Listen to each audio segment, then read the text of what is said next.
Good morning. I'm waiting for the tea water to boil and kind of waking up, and I was looking at these videos about sustainability and what are we going to do? How are we going to do it? Do we know what to do? Do we think it's us that's going to do it, or is somebody else going to do it for us? I'm going to think about this question on 3 levels. I can't answer it entirely. I'm not an economist. I'm not a politician. I don't have all the answers. But I want to look at it from 3 different points of view. One is the personal. What am I personally going to do to create a more sustainable future personally? Well, I'm going to live very low on the totem pole. It's what I've done all along. And I think it's actually really helped me to live with very little money because it's taught me to be resourceful. It's taught me to look at what my community throws away. A lot of that is salvageable, whether it's food or other resources. A lot of what gets wasted or thrown away is still usable.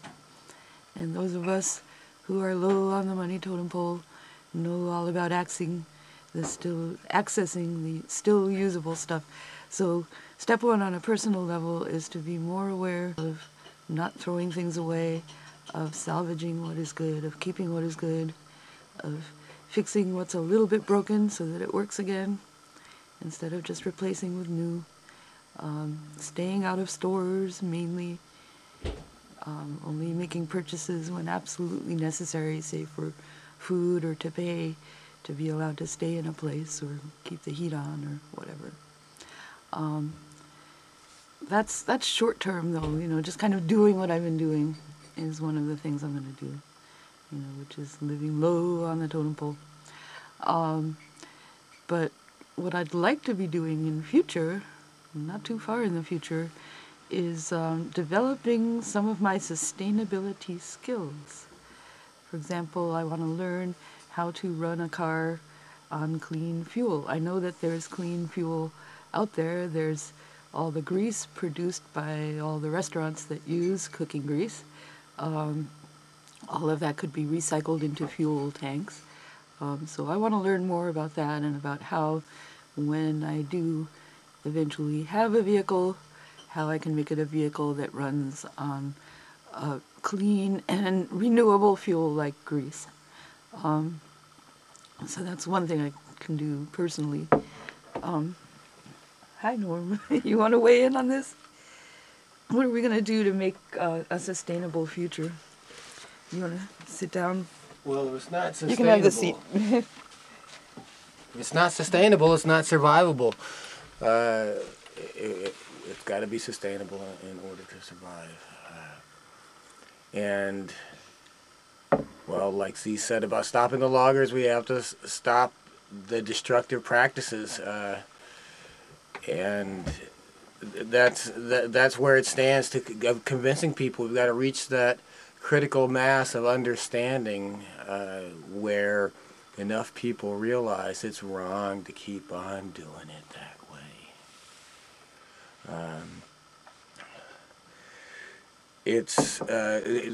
As far as global warming is concerned, the hardest part is stopping the logger, stopping the destructive farming processes, stopping the destructive fishing processes, because it seems to me the easy part would be not producing the toxic chemicals and not burning the toxic fuels such as oil and coal and natural gas. If we stop burning fossil fuels, we stop causing global warming. That's a big step right now towards sustainability. If we just look at our carbon budget, see what we're putting in, what we're taking out, and make sure we take out as much as we put in. But right now we should be taking out more than we put in because we've overloaded the system with carbon. And it's possible to do that, but it takes cooperation. People have to get in on it. Let's not keep on burning where we don't need to burn. Let's not keep on destroying land where we don't need to destroy. We've got to clean up the dead wood out of the forest so they're not tinder boxes. People have to go out there, human people, and pick up the wood and take it out of there, because that'll be part of our fuel. But not if it just lays out there and burns the forest down.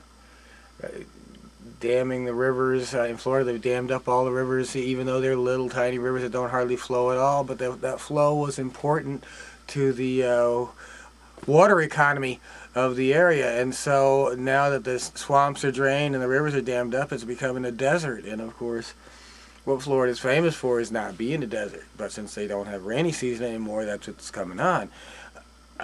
Some places they do deconstruct dams, and that's going to need to happen in a lot of places to get our ecology back.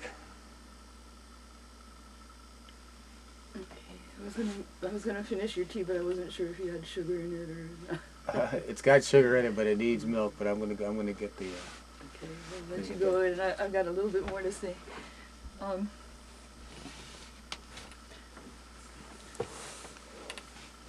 Okay, let's see. There were some other things I wanted to say. Just recently, I attended a conference, a teleconference that was held online, and it was organized by a non-profit organization called Bread for the World. It's a faith-based organization. It does a lot of work on the ground, identifying issues of hunger here in the United States and all over the world, and identifying grassroots level solutions to those issues. And anyway, they held this teleconference to publicize a campaign that they're hoping to involve a lot of people in. And while it was aimed, in some ways it was aimed at people from churches or other religious communities to participate on a community level in a campaign to ensure that, well, there's a world treaty that was signed recently by many countries, including very recently the United States, saying that we will cut world poverty in half within a certain amount of years. I think it's by 2015, we will deal with the fact that there are so many people in the world living on less than $1 a day. We will take that statistic and somehow address it and halve it. And there are very specific programs for ways that that's going to be addressed through microloan programs, through agricultural programs, several different ways. If you go to the website for Bread for the World, it'll tell you a lot about how hunger issues are being dealt with globally by the governments that have signed onto this agreement, that as governments they're going to address this issue. They're going to earmark funds and they're going to support programs that address the issue of hunger and poverty in the world, the most extreme, severe hunger and poverty in the world. So that's one thing you can do as an individual, is you can pick one thing, like hunger or like human rights, a particular issue that really you have a passion for personally, and you can find out more about what people really are doing on the grassroots level, on the ground, in the places where these crises of sustainability really do need to be addressed, and also what our governments are doing. And as individuals, we can participate in the grassroots efforts, and we can also keep after our government representatives.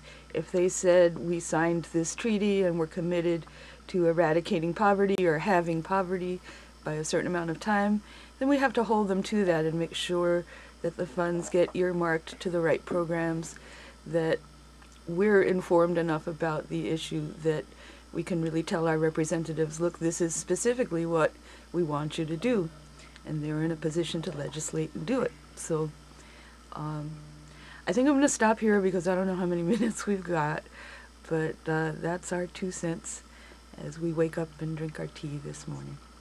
And good morning to all of you.